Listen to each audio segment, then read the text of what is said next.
Assalamualaikum. Waalaikumsalam. Mohon maaf Bu Yuli, kami saya Yusma dari SMP 1 salah satu calon penggerak kendaraan 7. Pertama kami silaturahim, yang kedua kami akan mungkin barangkali mewawancara terkait salah satu hal yang barangkali terjadi di sekolahan, dan itu salah satu hal yang barangkali yang memang dipelajari di JPP kaitannya dengan masalah dilema etika yang barangkali terjadi. Pengapunten ya Bu Yuli, ini kami mohon waktunya sebentar seperti itu. Kebetulan pagi ini kosong. Oke. Pengapunten Bu Yuli, ini kaitannya dengan dilema etika. Mungkin selama ini di SD 1 Krandegan ini, bagaimana Bu Yuli dapat mengidentifikasikan kasus-kasus yang merupakan dilema etika atau bukan moral? Terima kasih teman-teman, selamat sudah bisa masuk menjadi dalam grup penggerak, semoga sedikit sukses. Amin, amin. Terkait kasus-kasus atau masalah-masalah yang ada di sekolah kami mengidentifikasi masalah itu dilihat dari kejadiannya. Lalu saya cari info, atau kita komunikasi dengan teman-teman, bahkan dengan anak-anaknya, lalu baru bisa saya simpulkan ini merupakan dilema etika atau merupakan rujukan moral. Nah, kalau itu memang nanti melanggar hukum, maka yang kami tindak lanjuti dengan secara hukum juga. Tapi kalau itu merupakan dilema etika, kami justru menggali apa yang namanya pemecahannya itu tidak hanya dari saya sendiri, tapi justru dari semuanya, dari anak-anak yang lain dan juga dari guru-gurunya, bahkan tidak hanya guru kelasnya, karena kadang sebuah kasus itu timbul sudah dulu berulang-ulang, maka saya kadang tanya dengan guru kelasnya yang waktu itu di bawah, baru saya simpulkan ini dilema etika atau ini terkait misalkan ini terjadi dua kepentingan yang itu merupakan sama-sama benar atau sama-sama yang mengandung nilai kebajikan. Bagaimana Bu Yuli menjalankan atau mengambil keputusan di sekolah ini? Misalkan itu benar-benar terjadi ada dua kepentingan yang sama-sama benar, atau benar-benar sama-sama memang harus ada kebijakan seperti itu. Kalau dalam pengambilan keputusan, saya itu selalu mempertimbangkan dengan matang-matang.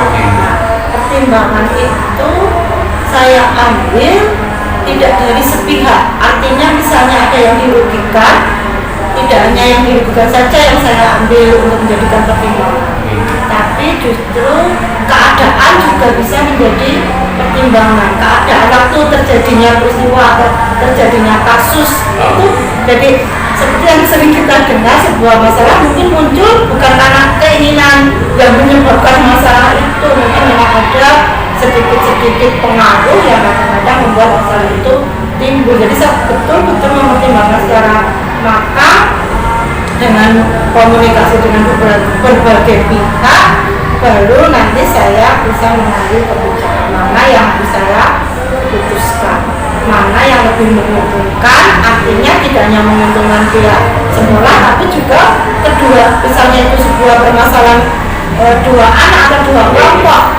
kedua-duanya jangan sampai rugi, sehingga benar-benar kita tidak sampai salah.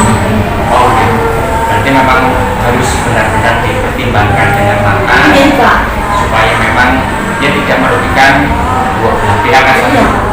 Barangkali ada prosedur lain yang dijalankan selama ini di sekolah SD ini yang mungkin sudah dilakukan terkait dengan masalah tersebut? Kalau prosedurnya saya awalnya ini yang secara umum saya sering lakukan, Pak. Misalnya ada seorang guru atau anak bahkan Bu ada ini. Lalu kedua belah pihak itu saya panggil langsung. Ya, kedua belah pihak saya panggil, lalu saya tanyakan dengan cara coba ceritakan apa tadi yang terjadi. Seandainya biasanya kalau anak-anak kan ini Pak, oh ini itu belum selesai, itu sudah nimbrung. Saya selalu semuanya tenang dulu. Guru hanya menanyai satu anak dulu, yang lain diam. Kamu yang merasa dirugikan, silahkan ceritakan dari awal sampai akhir apa yang terjadi. Kemudian yang merasa dituduh tadi saya juga ceritakan. Tolong sekarang kamu ceritakan apa tadi yang terjadi. Nah, setelah itu saya tanya, kira-kira itu permasalahan terjadi karena apa? Jadi mereka sendiri nanti yang akan memunculkan solusinya. Tadi timbul karena apa? Kalau itu nanti belum selesai, kadang teman yang melihat itu siapa yang coba ketika tadi kamu seperti itu siapa yang lihat ini. Tolong gurunya tolong lihat ini. Karena yang namanya anak itu enggak bermain itu kan banyak Pak, tidak hanya satu atau dua lah. Akhirnya teman-temannya siapa nih? Coba ini temanmu tadi cerita seperti ini dari yang satu ini. Kamu yang sebagai penonton coba ceritakan. Jadi saya tahu mana yang benar, mana yang salah. Kadang bisa timbul gini Pak, ada seorang anak yang kayak membela salah satu pihak. Saya, kamu tidak boleh cenderung kepada satu pihak. Pokoknya kamu ceritakan apa yang kamu lihat. Itu juga nanti menjadikan bahan pertimbangan saya. Kemudian dari apa yang saya ungkapkan, saya gali tadi kan itu sudah ada berbagai pihak. Nah nanti guru kelasnya juga saya ikutkan. Jadi dalam posisi tadi guru kelasnya juga saya ikutnya. Kira-kira ini tadi timbul sebelum mana, atau yang sedang apa, atau jenengan memang sedang kesibukan lain. Mereka kan juga cerita kadang-kadang memang ditunggui tapi sedang mengerjakan apa nggak lihat. Jadi kita memang cari info dari berbagai pihak yang ada ketika kejadian itu. Lalu nanti saya bisa menyimpulkan dari sebenarnya ini. Tapi saya belum nyampaikan bahwa kamu yang keliru, kamu yang dirugikan, tidak. Coba kejadian tadi ternyata karena ini. Apa yang akan kamu lakukan?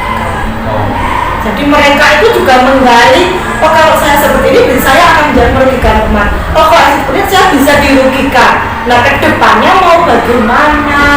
Mereka, memang anak-anak kadang-kadang yang mungkinnya sedikit ya Pak, beda kalau dengan SMP mungkin SMA. Nah karena sedikit yang bisa simpulkan, saya baru menambahi. Sebenarnya kamu sudah betul, kamu juga tidak salah, tapi ini yang sudah kamu ungkapkan yang paling baik ini karena. Tapi juga dari apa yang sudah mereka ungkapkan juga. Iya, jadi dia menyadari, saya yang salah. Saya berarti juga tidak benar 100% misalnya. Dia menyadari juga karena jenenge bocah itu nak jalanan sering banget muncul masalah. Padahal permainannya hanya benar-benar mainan, tapi akibatnya jadi muncul masalah. Jadi kalau langkah-langkahnya kami sering melibatkan berbagai pihak, baru nanti kami ambil alternatif solusi yang kedua-duanya tidak merasa dirugikan atau bahkan disudutkan. Kadang-kadang kita nggak nyadar Pak, bahkan menyudutkan salah satu pihak karena merasa kayak sing luka, kayak sing nangis, kayak sing sakit. Padahal belum tentu dia benar semua. Nah itu Pak yang sering kami lakukan, cara-cara kami untuk bisa mencari solusi semua.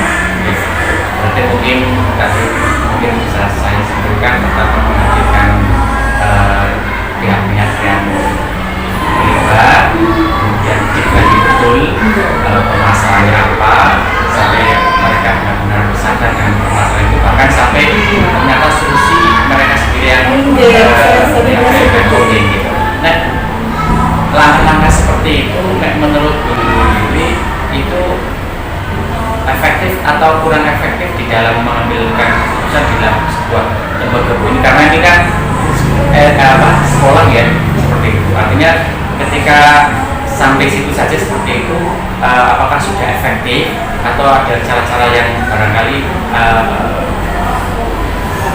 tadi yang disampaikan melibatkan pihak-pihak? Kalau yang sering saya lakukan ini saya simpulkan lebih efektif, Pak. Iya, menurut saya lebih efektif. Itu tidak menutup kemungkinan jika itu permasalahan bukan pada anak tapi pada guru. Pada guru pun saya kasusnya lapornya juga seperti itu. Apalagi kalau orang dewasa kan lebih mudah untuk menggali, dia lebih bisa menyampaikan. Kalau anak kan kadang sulit sekali menyampaikan. Kepada guru pun saya juga kasusnya seperti itu, lebih efektif. Mungkin kalau diukur dari waktu agak lama, tapi diukur dari hasilnya saya menganggapnya lebih efektif karena mereka benar-benar bisa menyadari. Seandainya katakanlah itu dalam pembelajaran, guru pun mungkin suatu saat juga menghadapi dilema etika juga. Nah, misalnya di kelas terjadi apa atau dia memikirkan apa lalu tanya kepada saya coba gali dengan cara seperti itu. Tidak langsung, oh ini loh solusinya, tidak. Itu lebih efektif karena dia mikir, mau pecah sendiri. Pecah sendiri. Terus kalau ini Bu, barangkali ini kan sekolah SD termasuk SD yang sangat besar lah yang untuk di Kabupaten Banjarnegara ini. Kalau kaitannya dengan masalah ini, tantangan-tantangan yang dihadapi Bu Yuli selaku kepala sekolah seperti itu, dalam mengambil putusan itu, tantangannya kalau seperti di sini seperti apa? Tantangannya sih berat Pak di sini. Suatu saat saya pernah menghadapi dilema etika yang hubungannya dengan guru kelas bertentangan dengan wali murid. Itu saya benar-benar tantangannya berat. Saya benar-benar harus hati-hati lah intinya berbicara dengan wali murid yang memang ya sebetulnya kayak komplain lah. Saya memang harus hati-hati terhadap mereka ketika saya berbicara untuk meluruskan lah intinya meluruskan. Saya menyampaikan kepada beliau coba kalau panjenengan sendiri yang menghadapi situasi ini apa yang akan dilakukan. Tapi kan kadang emosi wali murid kan kadang lingkungan membela, ya saya harus ini, saya harus ini. Akhirnya saya sendiri yang menyampaikan maaf ini kebutuhan sekolah seperti ini. Yang penting kami sebagai sekolah berusaha untuk tidak merugikan wali murid atau merugikan anak-anak ataupun malah merugikan sekolah. Kami sudah berusaha mencari solusi yang terbaik. Kami mohon ya Bapak Ibu bisa memahami.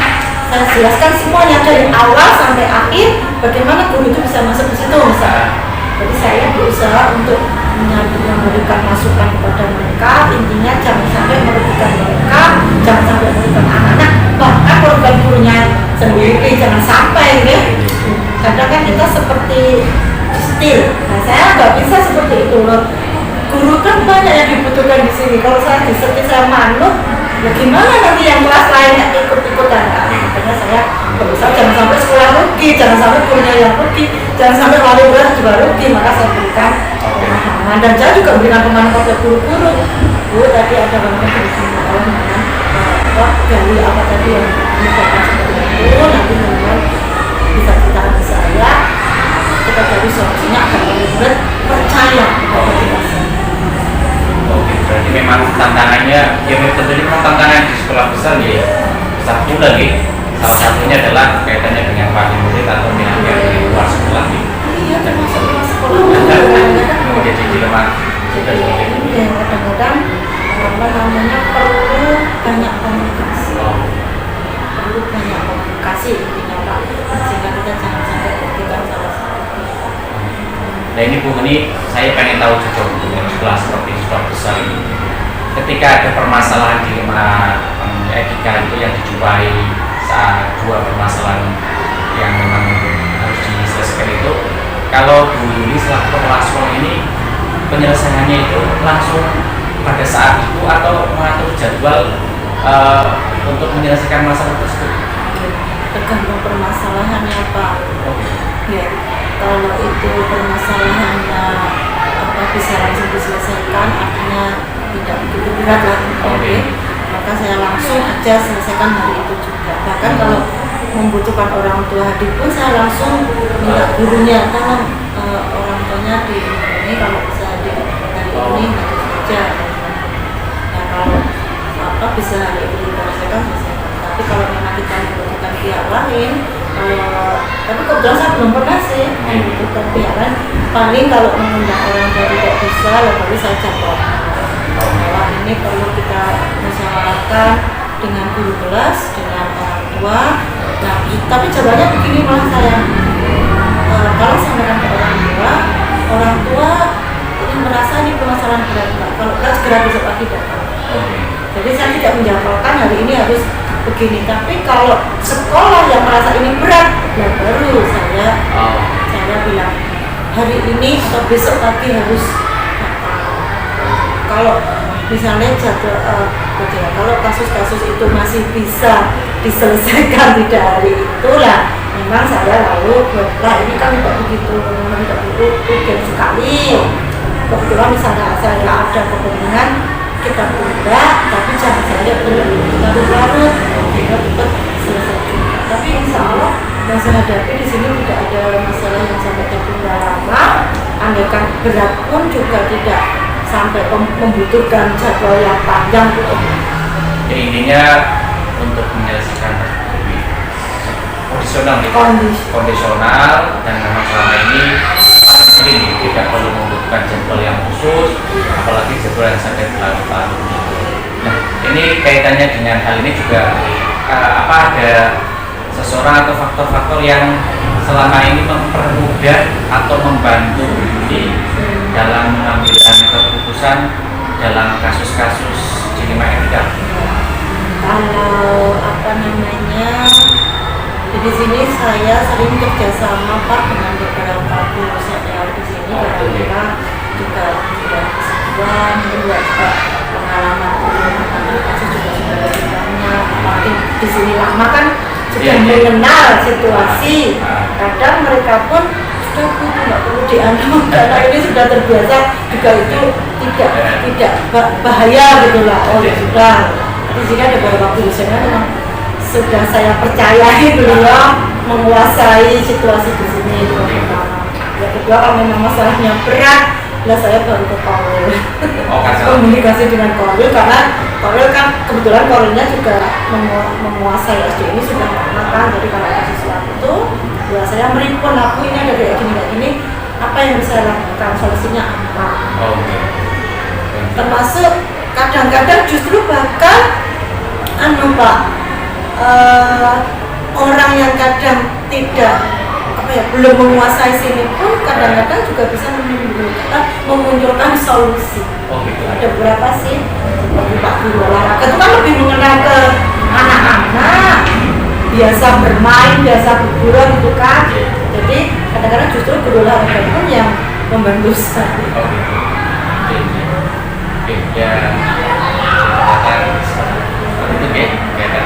Ya memang banyak orang-orang yang memang membantu dalam pekerjaan itu. Nah, ini untuk pembelajaran bagi kami itu yang sedang belajar itu kaitannya dengan masalah pengambilan keputusan yang dilema etika, karena ada sama-sama pembimbingan seperti ini. Nah, pelajaran yang bisa diambil itu apa? Nah, kali ini kami mencari tahu jika nanti suatu saat pun misalkan di posisi yang sama itu kami harus seperti apa, mungkin pembelajaran terkait dengan dilema etika itu seperti apa?